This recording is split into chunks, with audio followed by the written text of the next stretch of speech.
কৃষ্ণ, রাধে রাধে। শ্রীমদ্ ভগবদ গীতায় কর্মযোগের 5 নম্বর শ্লোকে বলা হয়েছে, ন হি কশ্চিৎ ক্ষণমপি জাতু তিষ্ঠত কর্মকৃৎ কার্যতে হ্যাব সকর্ম সর্বপ্রকৃতি জয় গুণই। সকলেই জড় প্রকৃতিজাত গুণসমূহের দ্বারা প্রভাবিত হয়ে অসহায়ভাবে কর্ম করতে বাধ্য হয়। তাই কর্ম না করে কেউই ক্ষণকাল থাকতে পারে না। মানে আমরা সবাই প্রকৃতির গুণে কাজ করছি, আমরা সবাই অসহায় ভাবে কাজ করছি। কেউ ক্ষণকাল পর্যন্ত, কেউ এক মুহূর্ত পর্যন্ত কাজ না করে থাকতে পারেন না। কারণ দেহগত জীবনেই কেবল নয়, সর্বদা সক্রিয় থাকাটাই আত্মার ধর্ম। শুধু আমাদের দেহটা কাজ করছে তা নয়, দেহটা তো জড়, কিন্তু আত্মা চেতন, আত্মা চিন্ময়। আত্মারই স্বভাব, সে কাজ না করে ক্ষণকাল এক মুহূর্ত পর্যন্ত সে থাকতে পারবে না। আত্মার ধর্মই হচ্ছে কর্ম করা, সেবা করা। তাই যখন আত্মা আমাদের একটা জড় দেহে চালনা করা হয়, একটা জড় দেহে দিয়ে দেওয়া হয়, তখনই সে কাজ করা শুরু করে দিচ্ছে। কিন্তু আত্মা তো কোনো কাজ করতে পারে না, তাই আত্মার জন্য একটা দেহ দিতে হয়। তাই আমাদের এবারে আমাদের চেতনা অনুসারে সেই দেহ দেওয়া হয়। আমরা যদি কৃষ্ণ ভাবনামৃত হতাম তাহলে আমাদের চিন্ময় দেহ দেওয়া হতো, কিন্তু আমরা যেহেতু জড় বিষয়ের প্রতি আসক্ত, তাই আমাদের জড় দেহ দেওয়া হয়েছে। আর যেরকম প্রকৃতির গুণ অনুযায়ী আমাদেরকে যেমন দেহ দেওয়া হয়, সেই অনুযায়ী আমরা কর্ম করতে বাধ্য হই। এখানে বলা হয়েছে যে আত্মাকে কৃষ্ণ ভাবনার মঙ্গলময় কর্মে নিয়োজিত করতে হয়, তা না হলে মায়ার নির্দেশ এসে মোহাচ্ছন্ন হয়ে জড় জাগতিক কার্যকলাপে লিপ্ত হয়ে পড়বে। আমরা যখন শ্রীকৃষ্ণকে ভুলে জড় জাগতিক বিষয়ের প্রতি আচ্ছন্ন হয়ে পড়ি, মোহাচ্ছন্ন হয়ে পড়ি, ঠিক তখনই মায়াদেবী আমাদেরকে দিয়ে তার ইচ্ছা মতন, তার নির্দেশ মতো আমাদেরকে দিয়ে কাজ করায়। আর আমরা অসহায় ভাবে সেইগুলো করি আর ভাবি হয়তো আমরা স্বাধীনভাবে সেই কাজগুলো করছি, কিন্তু না, আমরা স্বাধীনভাবে কোনোদিনও থাকতে পারি না, আমরা কোনোদিন থাকিও না। মায়ার নির্দেশে আমরা প্রতিনিয়ত কাজ করে চলেছি।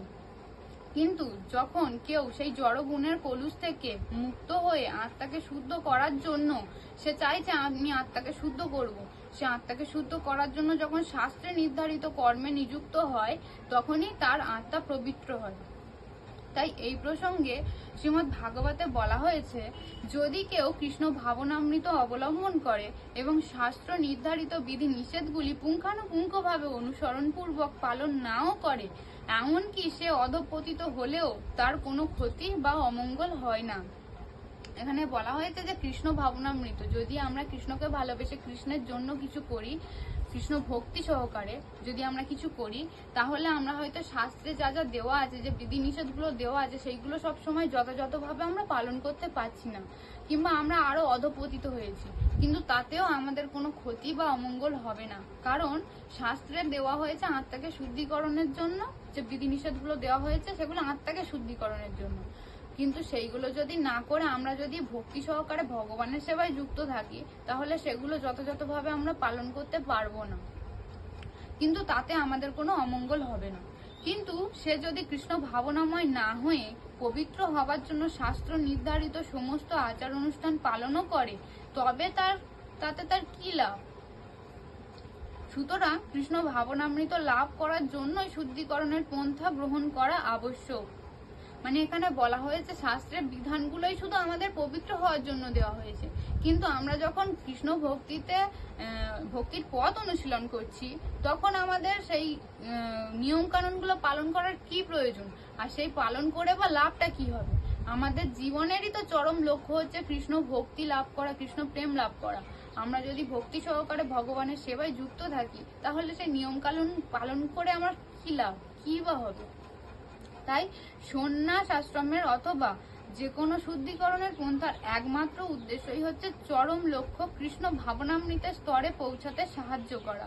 তা না হলে সবকিছুই যে নিরর্থক বলে বিবেচিত হবে। মানে আমাদের জীবনের চরম লক্ষ্য হচ্ছে কৃষ্ণ ভাবনামৃত হওয়া, কৃষ্ণ ভক্তি লাভ করা। তাই আমরা যদি সেই স্তরে পৌঁছে যাই, পৌঁছানোর পথে অগ্রসর হই, তাহলে সেই নিয়ম কানুনগুলো ফলো করার আমাদের কোনো প্রয়োজন নেই। আমাদের চরম সিদ্ধি লাভ যখন আমাদের কাছেই আছে, দোরগড়াই আছে, তখন আমরা কেন ফার্স্টে যাব? প্রথম পর্যায়ে তো আমাদের আর যাওয়ার দরকার নেই, তাই না?